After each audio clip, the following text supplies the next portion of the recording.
The terrace stands on the western flank of the Ku-e-Rahmat, the long limestone ridge that closes the eastern edge of the Marv Dasht Plain in the highlands of southwestern Iran. The mountain rises behind it in gray folds, its lower slopes broken into shelves and loose screes of pale stone, and the plain before it runs out flat and wide toward the bed of the Pulvar, the river that gathered the runoff of the surrounding hills and carried it down through the valley toward the larger basin of the Khor. The site was set precisely at the seam where the mountain met the open ground, half cut back into the living rock of the ridge, and half built out over the plain, so that the natural rise of the land and the made platform of dressed stone together became, seen from a distance across the fields, a single long shelf lifted above the floor of the valley. The plain itself is broad and shallow, ringed on its far sides by lower hills, and it held through the centuries of occupation a country of grain fields and orchards watered by the Pulvar and by the channels cut from it. The soil of the Marv Dasht is fine and deep, laid down over long ages by the seasonal flooding of the river, and it carried barley and wheat in the cooler months, and the vines and fruit trees of the warmer ones.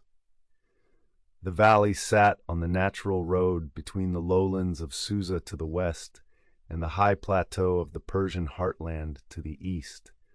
so that the terrace rose at a meeting place of roots as much as at a meeting place of mountain and plain. The climate of the highland valley turned hard between its seasons. The winters came cold and wet, with rain on the plain and snow gathering on the higher folds of the Ku-e-Rahmat, and the runoff of the melt fed the Pulvar through the early part of the year. The summers ran long and dry and hot, the plain baking to a pale gold, the channels carrying what the spring had stored, the higher passes opening to travel once the snow had gone from them.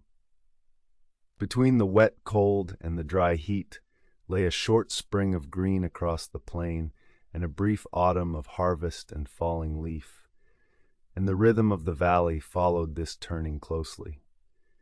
The terrace was placed so that the mountain sheltered its eastern back, while its western front looked out over the open plain toward the afternoon light. From the higher ground of the platform the eye ran across the fields to the line of the Pulvar, and on to the distant hills, and the orientation of the great stairways and halls took the rising and setting of the sun into its planning. The builders set the long axis of the platform to the lie of the mountain, and they squared the halls upon it, so that the geometry of the place answered both to the ridge behind and to the cardinal turning of the light. The stone of the place was the stone of the mountain at its back. The Ku-e-Rahmat is a mass of gray limestone, dense and even-grained, and it broke from the quarry in large clean blocks that took a fine edge under the chisel and a deep polish under long working, darkening almost to the color of bronze, where the masons brought it to a smooth face.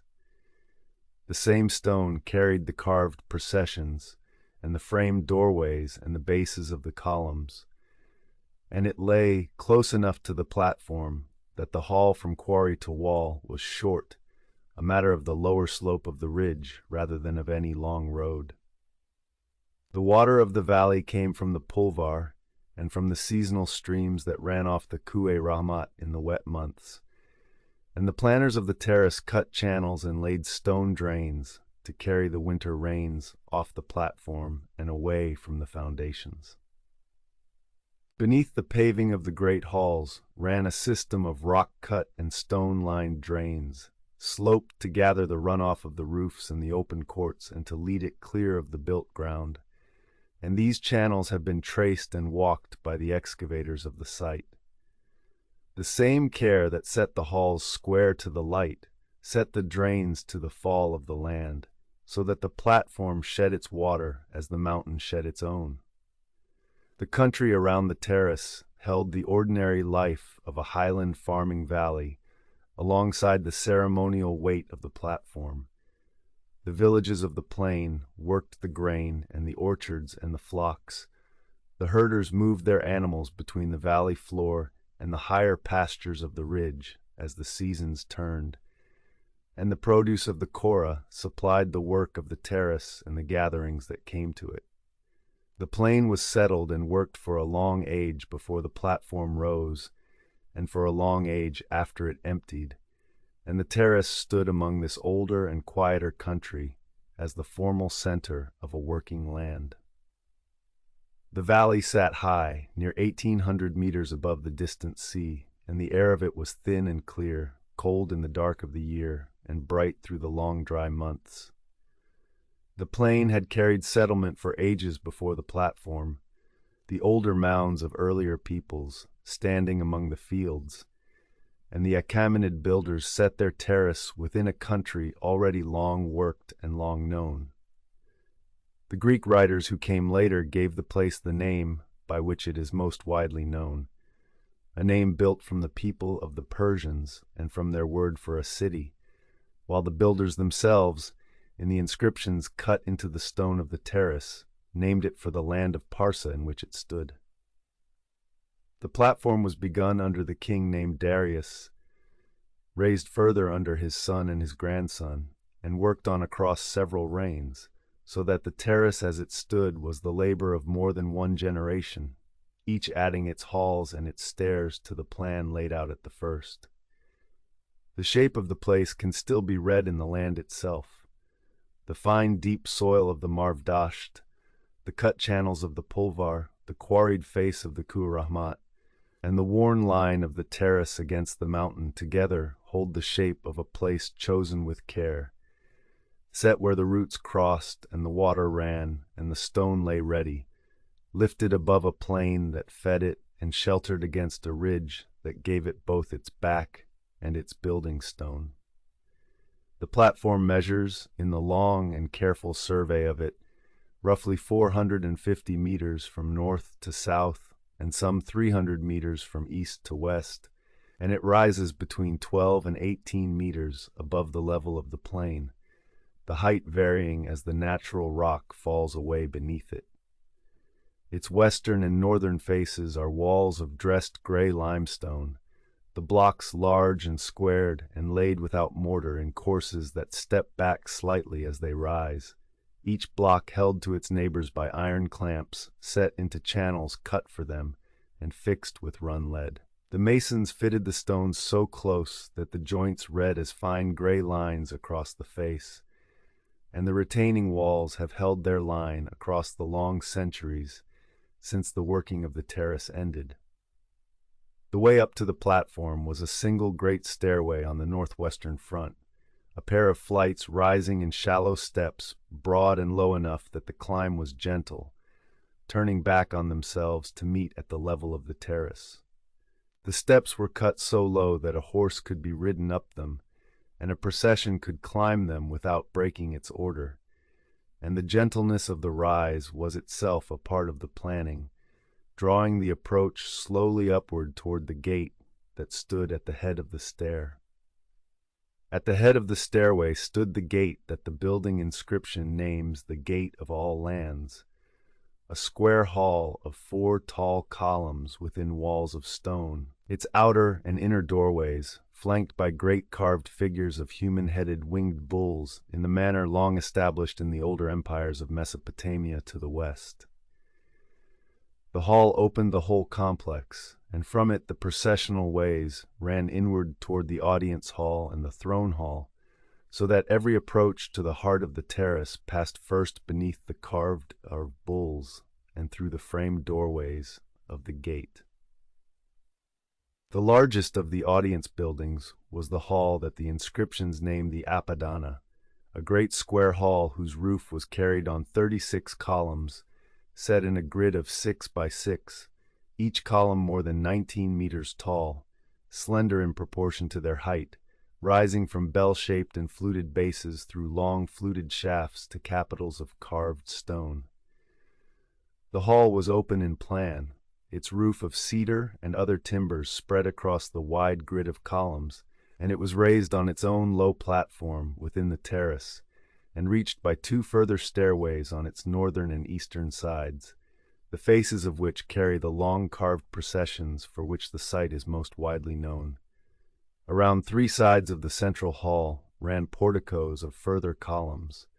and at its corners stood square towers, so that the building read from the plain as a forest of tall stone shafts lifted above the platform. The second of the great halls was the throne hall, named in the inscriptions and known to the excavators as the Hall of 100 Columns, a square hall whose roof was carried on a grid of 10 by 10 columns, 100 shafts in all, lower and more closely set than those of the Apadana. Its single great doorway on the north opened through a portico, and its stone doorframes carried carved scenes of the enthroned king and of the lines of figures who upheld his throne. The hall was among the last of the great buildings raised on the terrace, begun under one king and completed under his successor, and its 100 columns made it the largest covered space of the platform. The capitals that crowned the columns were among the most distinctive works of the masons of the terrace. Above the fluted shaft rose a member of vertical volutes and pendant forms, and above that, set crosswise to carry the timber beams of the roof, stood a great double figure of the forequarters of two bulls joined back to back, or in some halls 2 lions or 2 composite horned creatures, the beasts kneeling with their heads turned outward and the saddle between their backs receiving the beam. The carved capitals lay among the heaviest single works of the site, and a number of them survive, fallen from their shafts and resting on the platform near the bases that once carried them. The walls between and behind the columned halls were built of mud brick laid on stone footings, plastered and in places painted, and these upper walls came down in the long weathering of the site, so that what stands now is chiefly the stone, the column bases and shafts, the door frames, the window frames cut from single blocks, and the faced stairways. The doorways and the windows were each cut from monolithic stone, framed and linteled in single great pieces, and many of these frames stand yet at their full height, where the brick around them has long gone, marking the lines of rooms whose walls have otherwise returned to the soil. Among the smaller buildings set between the great halls stood the private palaces of the kings, lower and more enclosed than the audience halls, their door frames carved with scenes of the king, attended by servants who bear vessels and parasols and fans. The palace begun by Darius, set toward the southern part of the platform, was finished in a dark polished stone that the later inhabitants of the region long prized, and the palace of his son stood near it on slightly higher ground. The whole terrace was furnished beneath its paving with the cut channels and stone-lined drains that carried the winter water clear of the foundations, a system of underground passages running the length of the platform, large enough in places to be entered and traced by those who later cleared the site. The masons left, here and there across the terrace, the marks of work set aside and not resumed, blocks half dressed and reliefs half cut, so that the platform held both its finished halls and the plain evidence of the labor by which they rose. The plan of the whole terrace set the gate, the 2 great halls, the smaller palaces of the kings, the building of the treasury at the southeastern corner, and the fortification along the northern and eastern edges into an ordered relation, the processional ways linking them, and the carved stairways marking the principal approaches. The pattern is still legible. The retaining walls hold their line, the column bases sit in their original sockets, the door frames stand, and the geometry that the masons set out across the platform can be walked and measured today, much as they laid it down. The clearest record of the working life of the terrace lies in a great archive of clay tablets found in the rooms of the fortification at its northern edge, several thousand of them, inscribed for the most part in the Elamite language and script, and dating to a span of years in the reigns of the early kings. The tablets are administrative documents, the day-to-day accounts of an institution that moved grain and wine and beer and fruit and livestock through stores and issued them out again as rations and as provision for travel. And they named the commodities, the quantities, the officials who authorized the movements, and the people who received them.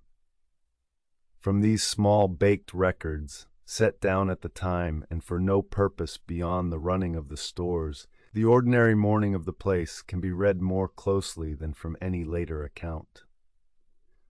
The tablets record the rations paid to the workers of the terrace and its lands, measured out in barley and in wine and in other goods rather than in coin, and issued against named accounts and named work gangs.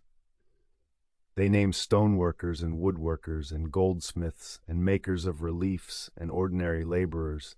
and among the workers they name both men and women, with the rations set according to the work and the standing of each. The morning of the terrace, read through the tablets, was a morning of stores opened and measures drawn, of quantities entered against names, of gangs assembled and set to the day's work on the halls and the carving and the moving of stone. The provisioning reached well beyond the platform itself. The tablets record the issue of travel rations to messengers and to parties moving along the roads between the centers of the empire. The grain and wine and flour set out at way stations against sealed authorizations, so that the archive of a single building on the terrace opens a view onto the movement of people across a wide country. The first hours of the day in the fortification offices were given to the receiving of these sealed orders, the checking of them against the stores, and the entering of the disbursements. The seals of the officials rolled across the soft clay before it dried. In the workshops of the terrace, the morning began with the stone workers at the half-finished halls and the unfinished carving. The making of the great reliefs was slow and exacting work, the figures laid out first in outline and then cut back to a low flat relief and finished in fine detail. And the labor was divided among many hands working along the stairways and the door frames. The tablets that record rations to the carvers and the polishers and the haulers of stone show a workforce gathered from across the provinces as well as from the local plain, paid and provisioned through the same accounts that moved the grain. The herders and the farmers of the Marv-Dasht plain brought the produce of the Korah up to the stores in the early hours, the grain and the wine and the oil and the animals that fed the work of the terrace, and the receiving of these goods was entered on the tablets as carefully as their issue. The flocks moved on the lower slopes of the Ku'e Rahmat and across the plain. The grain came in from the fields of the valley, and the orchards of the warmer ground supplied the fruit that appears among the rationed goods. The ordinary agricultural morning of the valley and the administrative morning of the terrace met in the doorways of the storerooms, where the produce of the land was counted in and set against the day's needs. The languages of the morning were several, as befitted a center that drew its workers and its officials from many provinces. The administrative tablets were written for the most part in Elamite, the old written language of the lowlands to the west, while the royal inscriptions on the stone of the halls were set down in 3 languages and 3 scripts together: the old Persian of the ruling people, the Elamite of the administration, and the Babylonian of Mesopotamia, each cut in the wedge-shaped signs of the cuneiform tradition. The spoken Persian of the court and the spoken tongues of the gathered workers ran beneath this written record, and the morning of the terrace carried the sound of many languages at once. The tablets set down the rations in careful gradations, the amounts of barley and wine and flour varying with the work and the standing of the worker, the skilled craftsman drawing more than the laborer and the overseer more than those beneath, and they record additional rations issued to women at the bearing of a child, more for a son and somewhat less for a daughter. They name the work parties by their leaders and number them by their counts, parties of tens and of hundreds drawn from many lands, and they follow the movement of these parties between the terrace and the lands around it. The seals rolled across the wet clay carried their own small images, the king amid his court, a hero grasping a beast, a figure at worship before an altar, and the impression of a single seal recurring across many tablets marks the hand of a single office moving the goods. The morning of the stores was a morning of these small, precise acts, the measure poured, the seal rolled, the account closed and set aside to dry. By the middle of the morning, the work of the platform was fully underway. The stores stood open and the rations issued. The carvers worked along the stairways. The masons set and clamped the great blocks of the rising halls. The scribes entered the day's movements in the offices of the fortification, and the produce of the plain came in through the lower gate and up the long stair.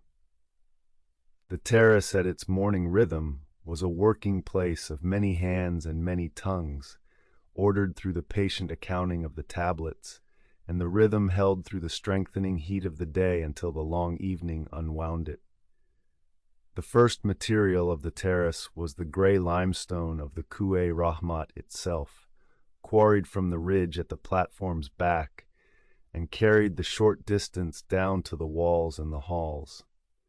The stone is dense and even in grain, and it broke from the quarry in large sound blocks that the masons squared and faced,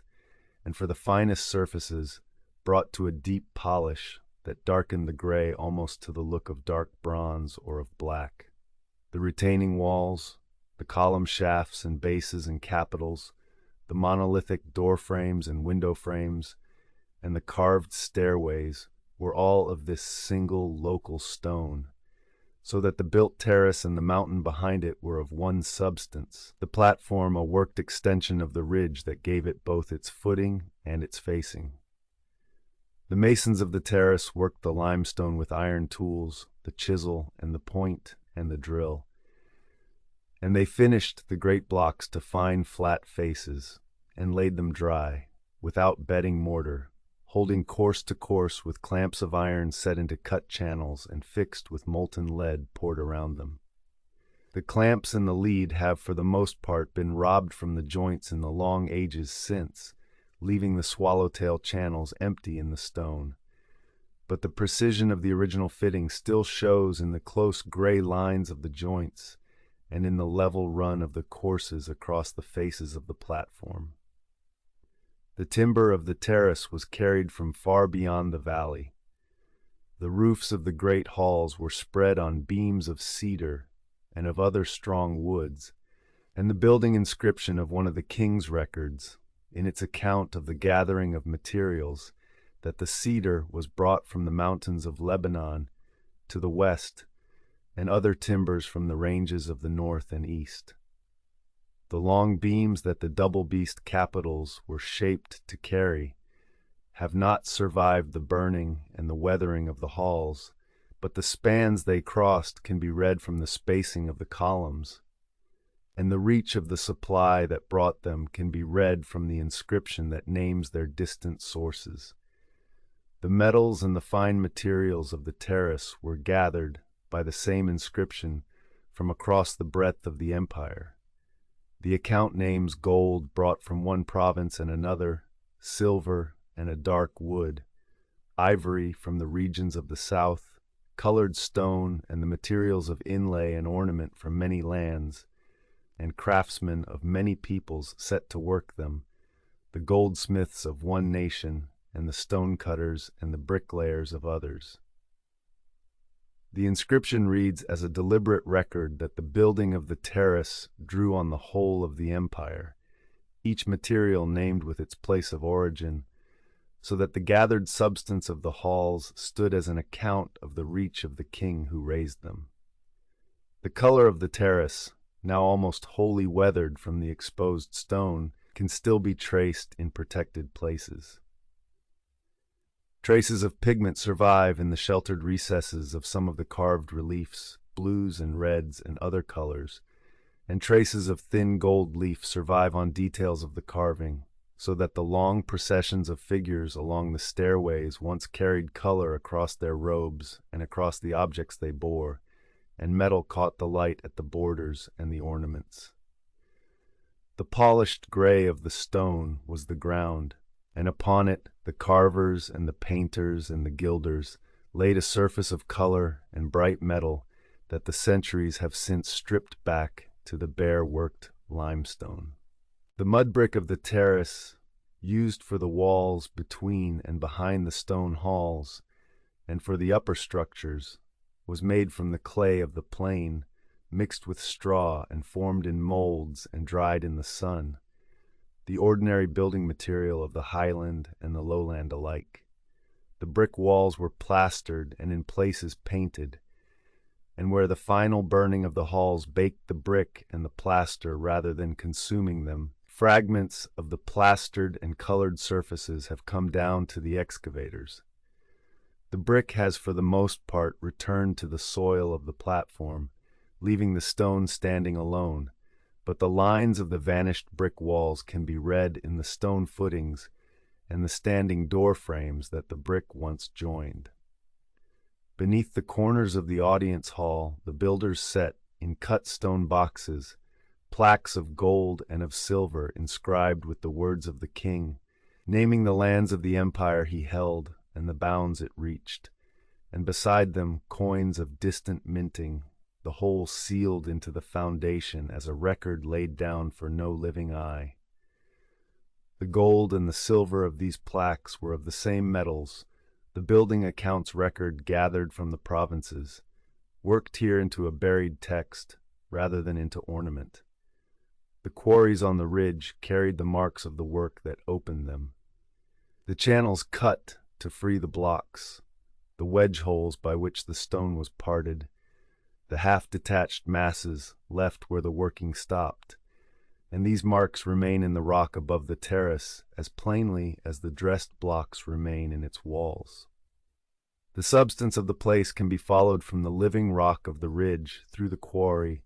and the long hall and the chisel to the polished face of the standing hall. The pottery and the smaller goods of the terrace, the storage jars and the vessels of the stores in the kitchens, were of the ordinary fired clay of the region, and the worked metal of the fittings and the precious objects of the treasury were of the gold and silver and bronze that the accounts record. The materials of the place ranged from the local clay of the plain and the local stone of the ridge to the cedar of distant mountains and the gold and ivory of distant provinces, gathered and worked together on the single platform, the near and the far set side by side in the substance of the halls. The northern and eastern stairways of the Apadana carry, along their faces, the carved record for which the terrace is most widely known, a long procession of delegations climbing toward the audience hall, each group led by an usher who takes the leading figure by the hand, and each bringing the goods of its own region. The delegations are counted, in the usual reckoning of them, as 23, and the carvers distinguish the peoples one from another by their dress, their headgear, their hair and beards, and above all by what they carry and lead, so that the relief reads as an ordered account of the provinces of the empire and of what each rendered toward the center. The goods borne up the stairway are shown with care and variety. One delegation leads horses, another brings a chariot, others carry bowls and cups and vessels of metal, folded textiles and bolts of cloth, vessels and ornaments, the skins and the produce of their lands, and animals led on ropes, among them rams and cattle, and in one group a pair of camels of a kind that marks the people who bring them. The Medes and the Elamites of the near provinces lead the count, and the further groups carry the carvers through the breadth of the empire, the people of the eastern ranges and the river lands of the far east, the people of the southern deserts, the people of the western seaboard, each set apart by the work of the chisel and the burden they bring. The procession is not a record of any single event, so much as an image of the order of the empire. The provinces gathered and arranged and shone, rendering the goods of their lands toward the king at the head of the stair. The repetition of the figures, the steady climbing rhythm of the ushers and the bearers, the careful difference of dress from group to group, all set out a vision of a wide and ordered world drawn inward toward one center, and the relief was placed where every approach to the audience hall passed before it, so that the gathered provinces met the eye at the threshold of the king's presence. Behind the carved image lay the real movement of goods and people across the empire, carried on a network of roads, of which the longest and best recorded ran from the lowland centers of the west far up onto the plateau and beyond. The road was furnished with way stations set a day's travel apart, where travelers on the king's business found shelter and fresh provision, and, for the royal couriers, fresh mounts and the administrative tablets of the terrace record the issue of travel rations to parties moving along these routes. The valley of the Marv Dasht sat on the natural line between the western lowlands and the eastern plateau, so that the terrace stood not apart from the roads but upon them, a center toward which the roots of a wide country converged. The provinces rendered to the center not only the ceremonial goods shown on the stairway, but the ordinary tribute and tax of an empire, in produce and in worked goods, and, increasingly across the period, in weighed and coined metal. The treasury of the terrace held worked objects and precious metal gathered from across the provinces, and the accounts of its disbursements show silver moving outward again as payment, so that the platform was a place through which the wealth of the empire passed, gathered inward as tribute, and paid outward as wage and provision. What came in and what went out were both recorded, the one on the carved stair and the other on the clay of the archives. The goods of distant lands appear not only in the carved procession and the accounts, but in the very substance of the halls, in the cedar of the roofs brought from the western mountains, the gold of one province and the silver of another, the ivory of the south and the colored stone of many regions, all named in the building inscription as gathered from across the empire and worked together on the platform. The trade and the tribute that the stairway shows in carved procession stood embodied in the materials over the heads of those who climbed it, so that the image of the gathered provinces and the gathered substance of the halls told one account in two ways. The carvers gave each people the marks by which it could be known, so that the procession can be read group by group across the breadth of the empire. The Lydians of the western seaboard with their vessels and their chariot, the Armenians leading a fine horse, the riders of the northern steppe in their pointed caps, the people of the southern Nile with their vessels and their animals, the people of the far eastern rivers bearing what their lands gave, the people of the desert leading their long-necked beasts. Whether the carved render was understood by those who raised it as tribute owed or as gift freely brought has been long considered, for the ushers take the leaders gently by the hand, and the bearers come unbound and unguarded, the scene one of ordered presentation rather than of compulsion. The relief sets out the empire not as a thing held by force in the showing of it, but as a wide order of peoples coming each in its turn with the goods of its own land toward the common center. The carved bearers still climb the stairways of the Apadana,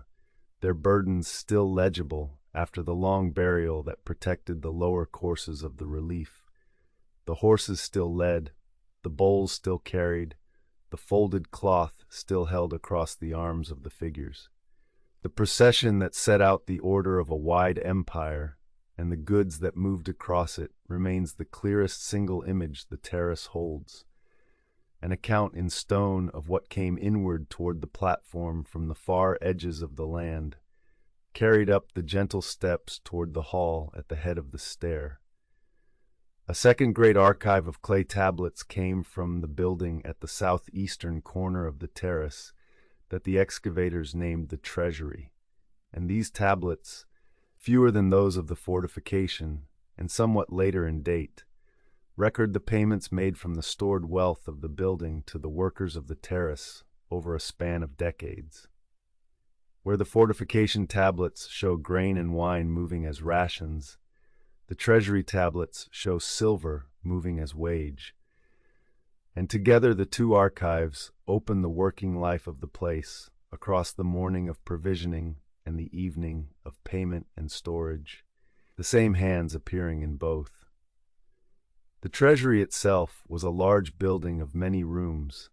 long narrow storerooms set around columned halls, its walls of mud brick on stone footings, and it held the worked wealth of the empire that the terrace gathered,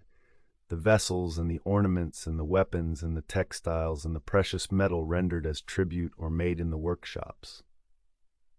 The narrow rooms were given to storage, the columned halls to the keeping and the showing and the counting of the goods,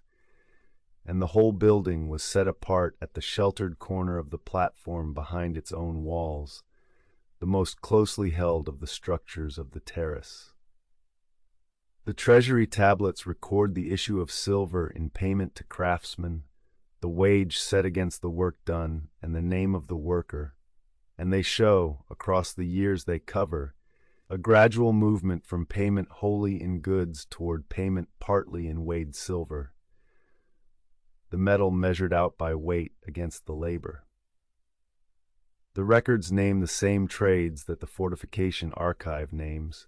the stoneworkers and the woodworkers and the makers of reliefs and the goldsmiths, and they set down the sums paid to them from the stored metal of the building, so that the closing of the working day can be read in the entering of these payments, much as its opening was read in the issuing of the rations. In the last hours of the working day, the goods of the treasury were counted and set back in their places, and the storerooms closed. The worked vessels and the ornaments and the precious metal were returned to the narrow rooms. The day's payments were entered against the names of those who had drawn them. The seals of the officials were rolled across the soft clay of the new records, and the doors of the storerooms were secured. The evening of the terrace, read through the treasury archive, was an evening of reckoning and of closing, the wealth of the building counted in against the day's issue and set back behind its walls for the night.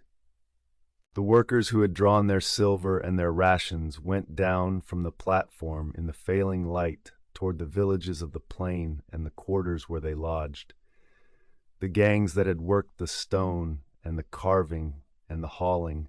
dispersing as the day's accounts were closed behind them. The flocks came down off the lower slopes of the Ku'e Ramat toward their folds. The farmers of the Korah turned from the fields, and the smoke of the evening fires rose from the settlements of the valley as the light went off the high folds of the ridge. The same plain that had sent its produce up to the stores in the morning received back its workers in the evening, and the terrace stood quiet above the valley as the accounts were sealed. The wealth held in the treasury was the gathered render of a wide empire, and its keeping and its counting were among the central works of the terrace. The building set apart and closely held precisely because it held what the provinces had rendered and what the workshops had made. The slow shift in its records from payment in goods toward payment in silver marks a change in the working of the whole empire across the period. The spread of weighed and counted metal as the measure of value, and this large change is legible in the small evening entries of wage against name in the tablets of a single building on the platform.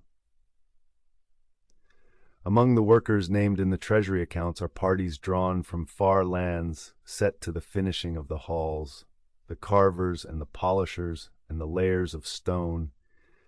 and the records name the treasurers through whose hands the silver passed, and the officials who authorized each payment, so that the chain from the stored metal to the worker's hand can be followed link by link. The payments are dated to the month and the regnal year, and across the run of the tablets, the share given in silver rises against the share given in goods, until in the later years the wage is reckoned chiefly in weighed metal. The evening counting of the treasury was thus also a slow record of a change in the measure of value across the whole empire, set down without comment in the dated entries of wage against name. The storerooms held their wealth through the night behind sealed doors, and the accounts, once entered and dried, were themselves stored among the records of the years before them. The light went off the plain from the east as the sun lowered behind the inland hills, the gray stone of the halls holding the last of it on their western faces, while the rooms behind fell into shadow, and the work of the terrace settled into its evening quiet. The stores stood closed and sealed, the accounts entered, the workers gone down to the plain, the goods of the treasury counted back behind their walls, and the platform held the day's record in its clay and its stone as the valley darkened around it. The carved door frames of the throne hall and of the smaller palaces carry, among their scenes, the figure of the enthroned king receiving an official who comes before him and bows with one hand raised toward his face, a gesture of homage set down again and again across the stone of the terrace. The king sits in formal pose upon a high throne, often beneath a canopy and attended by figures who stand behind him, and the officer who approaches is shown in the act of respect, the scene framed and repeated so that the formal appearance of the king before those who came to him reads as one of the central images the platform was built to hold. Above many of the doorways, and over several of the audience scenes, hovers a figure within a winged ring, the upper body of a man rising from a circle set between great spread wings, a sign long read as bound to the kingship and to the sanction under which the king ruled. The figure recurs across the carving of the terrace, set high over the doorways and the thrones, and whatever the fuller meaning it carried for those who cut and saw it, its placement marks it as a sign of the order and the rightness of the rule that the halls were raised to show, hovering over the king in the moment of his formal appearance. The dead of the ruling house were laid in tombs cut high into rock. 2 royal tombs were cut into the face of the Ku'e-Rahmat directly behind the terrace, their fronts carved into the living stone of the ridge above the platform, and others of the same form stand a few kilometers away across the plain at the cliff the excavators call Nakshe Rustam, where the fronts of 4 great tombs are cut into the rock in the shape of a cross. The carved front of each shows, above the doorway that leads into the burial chamber, the king standing upon a high platform that is itself upheld by 2 ranged registers of small figures representing the peoples of the empire, and before the king a fire holder and the winged sign, the whole scene lifted high on the cliff face above the reach of the ground.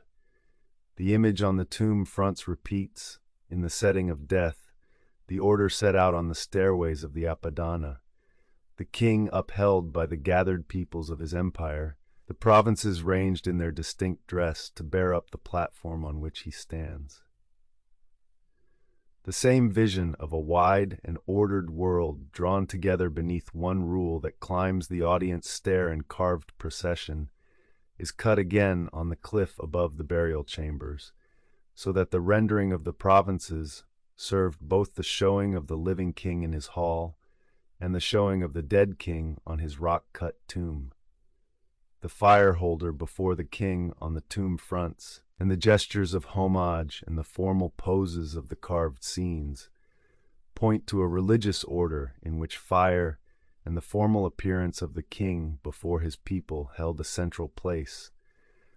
though the carving sets out the forms of the rites far more clearly than it sets out their inner meaning. The terrace was furnished with the settings of formal appearance and ordered approach, the gates and the processional ways, and the great halls and the carved stairs, and these settings together made the platform a stage for the regulated coming of the provinces before the king, and for the showing of the order under which they were gathered. The placing of the tombs took the same care with land and light that the placing of the halls took. The royal tombs behind the terrace were cut high into the ridge that sheltered the platform, looking out over the plain, and the tombs at Nakhshe Rustam were set into a cliff that faced the open valley, lifted well above the ground and reached, when they were sealed, only by the work that cut them. The dead of the ruling house were laid in the rock of the mountains that framed the plain, above the fields and the roats and the terrace itself, their carved fronts holding the image of the upheld king out over the country. No building on the terrace can be named with certainty as a temple in the manner of the great sanctuaries of the lands to the west, and the formal religious life of the place reads rather through the carved scenes and the rock-cut tombs and the fire holders shown upon them than through any single house of a god. Across the plain at the cliff of the tombs stands a square stone tower, finely built and set apart, whose purpose has been read in several ways, and which carries an inscription of a later age upon its wall, and near it stand stone fire holders of later date, so that the ground there bore the marks of formal religion across more than one period. The reverence shown in the carved scenes, the raised hand of the approaching officer, the fire before the king, the winged sign above, sets out the forms of a religious order bound closely to the kingship, and these forms are followed here as the stone gives them, without reaching beyond them. The processions on the stairs, the audience scenes on the door frames, the winged sign over the thrones, and the rock-cut tombs with their upheld kings together set out the formal religious and royal order of the place,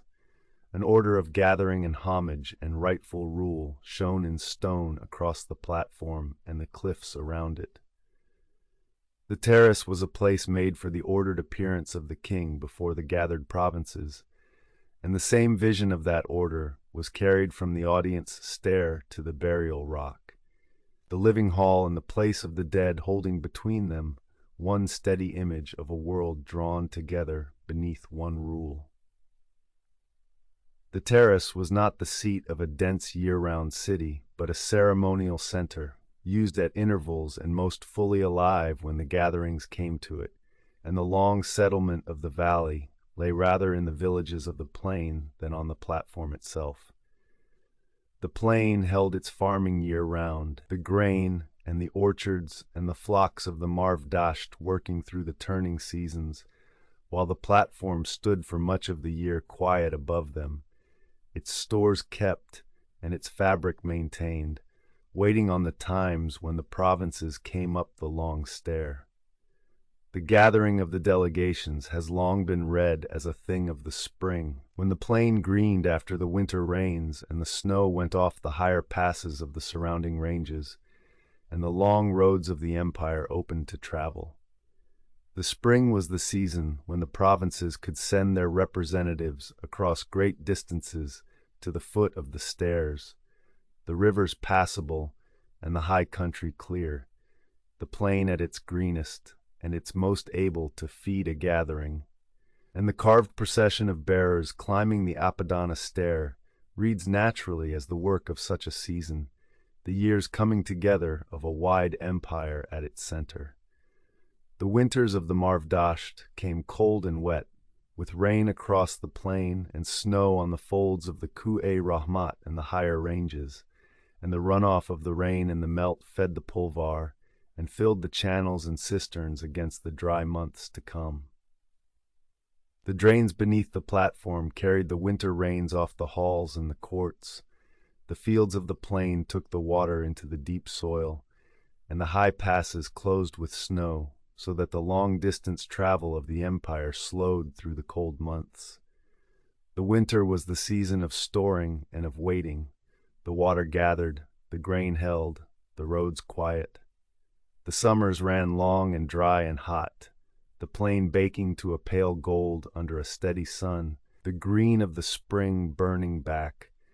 the channels carrying down what the winter had stored to keep the orchards and the later crops alive.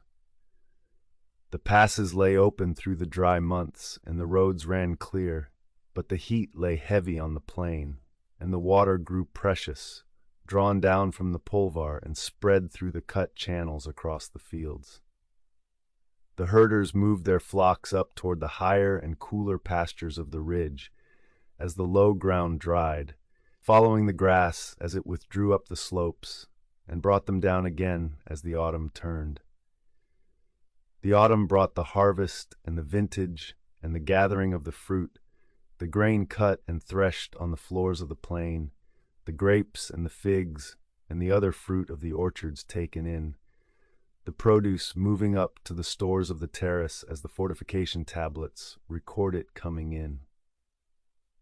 The autumn rains returned at the close of the season to soften the ground for the next sowing and to begin again the filling of the channels and the cisterns, and the year turned back toward the cold and wet of another winter. The agricultural round of the plain followed this turning closely. The sowing and the growth and the harvest set to the rhythm of the wet cold and the dry heat. The movement of the herders between the valley floor and the higher pastures, the rise and fall of the pulvar with the rain and the melt, the opening and closing of the high passes, and the coming in of the harvest to the stores together set the year of the country around the terrace. The platform stood through this turning as the formal center of a working land, quiet for much of the year and most fully alive in the season of gathering, its stores filled by the autumn harvest and drawn down through the year, its fabric kept against the wet of winter and the heat of summer alike. The reading of the great gathering into the spring rests in part on the season itself, the only time when the green plain and the open passes together allowed the provinces to come, and in part on the long association of the turning of the year with the renewal of the kingship in the lands of Persia, an association that later ages kept in their spring festival of the new year. Whether the carved procession marks that festival in particular, or simply the season in which the roads allowed the empire to gather, has been long considered, and the stone does not settle it, showing the bearers and their burdens and the climbing rhythm of the stair without naming the day. What the season gave was plain enough, the melt feeding the river, the passes clearing, the plain greening, the long roads of the empire opening at once across a wide country, and the gathering set itself within that opening, whatever the name it carried. The single great gathering of the year, read into the spring by the long study of the place, drew the provinces up the stair in the season, when the land was green and the roads were open and the plain could feed the coming together, and the rest of the year ran its quieter agricultural round across the valley below. The terrace and the plain kept between them a double rhythm, the slow farming year of the country and the ceremonial gathering of the empire, the one turning steadily through the seasons, and the other coming to its height once in the year when the spring opened the roads and greened the Marv Dasht for the climbing of the stair. In the year that the later reckoning sets at 330 before the Common Era, after the defeat of the last Achaemenid king in the field, and the passing of the empire to the forces that had come up onto the plateau from the west under their Macedonian commander, the terrace was taken and the principal buildings of the platform were burned. The event is recorded by the later writers who set down the history of the conquest, and it is confirmed plainly in the ground by a layer of ash and burnt material spread across the great halls, by the fire reddening of the stone, and by the charred remains of the cedar and other timber of the roofs found among the fallen debris. The burning ran through the largest and most richly furnished of the buildings, the audience hall and the throne hall and the treasury and the palaces, and the excavators who cleared them found the marks of it everywhere in the lower levels. The ash, the burnt beam ends, the calcined stone, the melted and scorched remains of objects caught in the rooms. The heat was great enough in the storerooms of the treasury to bake hard the clay tablets that lay in them, and it is to this baking that the survival of those records is owed. The fire that destroyed the building, preserving the archive it held, so that the account of the place's working life came down through the very event that ended it.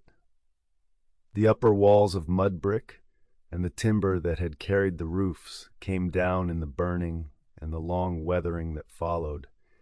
the brick slumping back toward the soil from which it had been made, and the charred beams falling among it,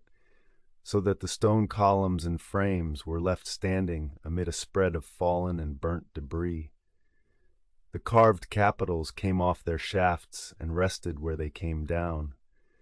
The column drums lay where they rolled, and the open halls that had stood roofed and furnished were left as ranks of bare stone amid the rubble of their own upper structures.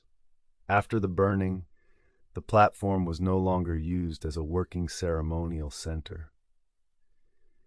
The empire whose order it had been built to show had passed to other hands and other centers. The gatherings that had climbed the stair did not return,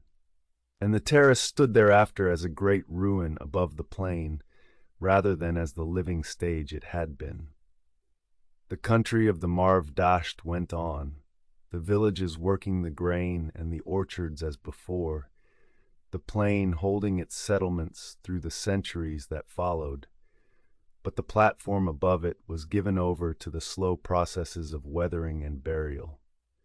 The fall of the brick and the drift of the soil across the platform did, in the long working of the centuries, a thing the builders had not intended,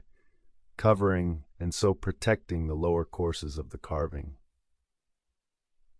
The wind-borne soil and the slumped brick of the upper walls came down over the feet of the stairways and the lower registers of the reliefs,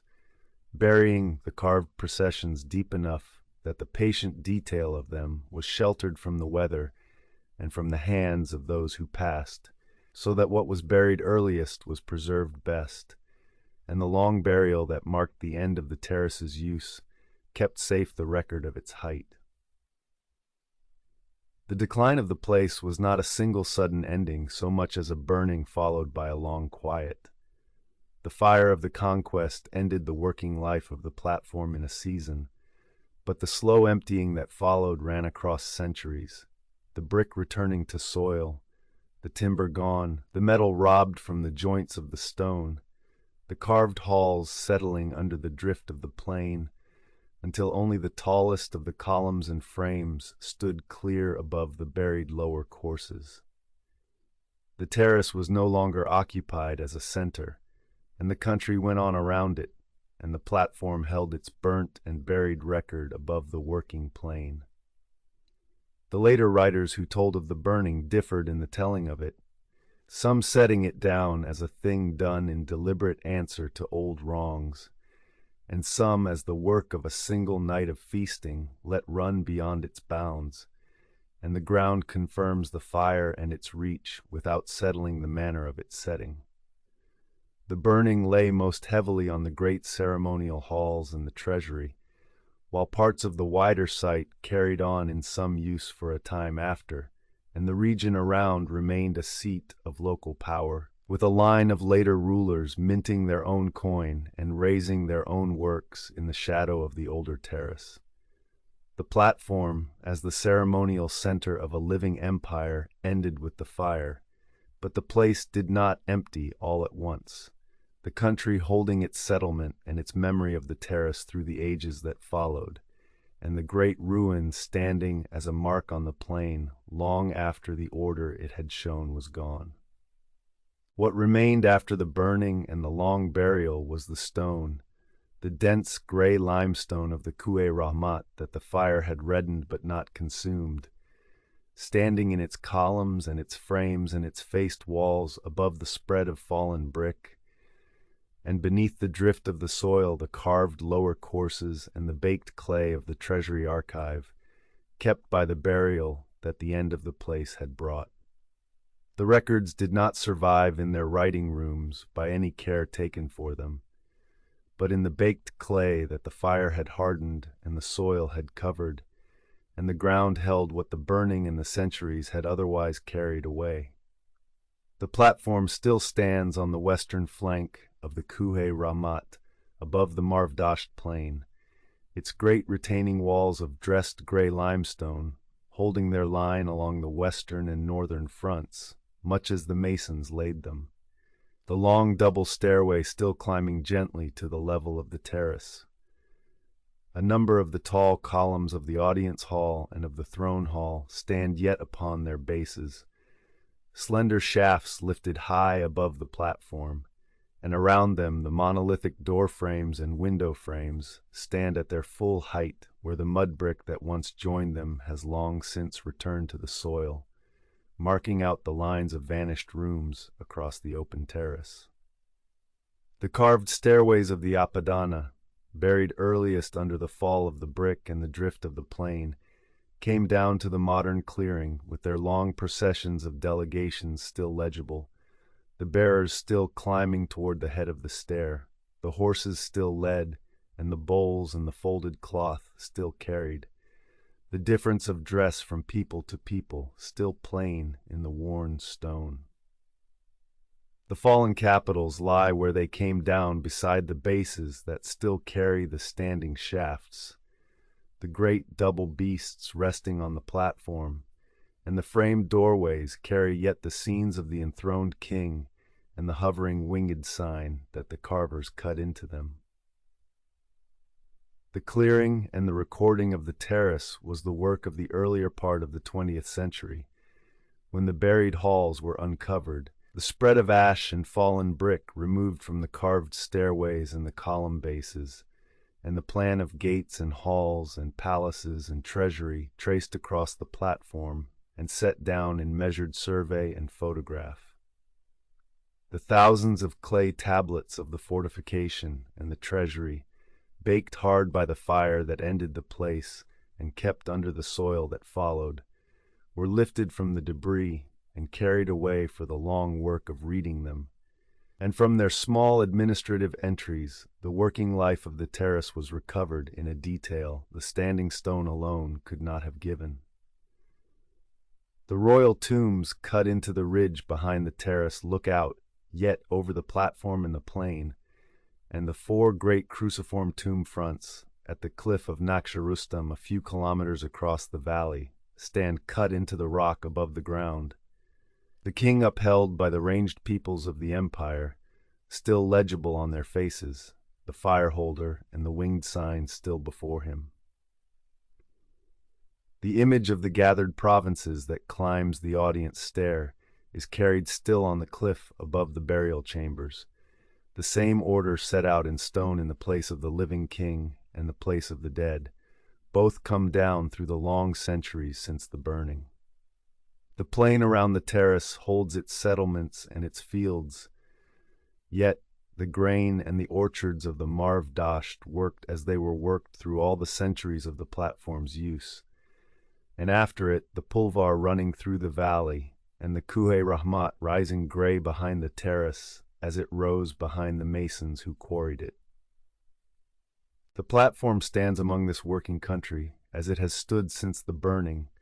a great ruin of standing stone above a living plain, studied and surveyed and walked, its carved record read and its tablets deciphered, its plan known now in fuller detail than at any time since the gathering ceased to climb its stair. The stones remain, the retaining walls hold their courses, the columns stand on their bases, the door frames stand at their height, the carved bearers climb the stairs, and the order that the masons set out across the platform can be walked and measured today, much as they laid it down, the burning and the long burial having taken the brick and the timber and the metal,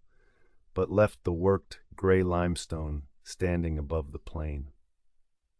The systematic clearing of the terrace was carried out across the 1930s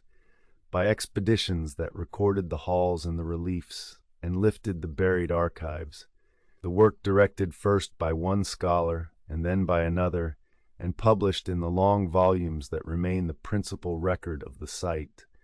and in the decades since the standing stone has been studied and conserved, and in places set carefully back up, fallen pieces returned to their courses where the evidence allowed. The site was entered, in the latter part of the 20th century, on the list of places held to belong to the heritage of the whole world, and it is kept now as an archaeological park, walked by those who come to it and guarded against the weather and the press of the living country around it. The tablets lifted from the debris are held and read in distant collections and near ones alike, and the reading of them goes on, so that the account of the terrace is fuller now than at any time since the gatherings ceased to climb its stair. In the late light of the day, the sun lowers behind the inland hills to the west, and the long amber tone of the highland evening comes across the Marv Dasht, the dressed limestone of the standing columns, and the carved stairways holding the last of it on their western faces, while the rooms whose frames stand empty fall into shadow. The bull capitals rest on the platform beside the bases that still carry the shafts. The processions run along the stair faces in the failing light, and the line of the terrace stands dark against the gray ridge of the Ku'e-Rahmat as the plain darkens below it, and the light goes off the high folds of the mountain at its back.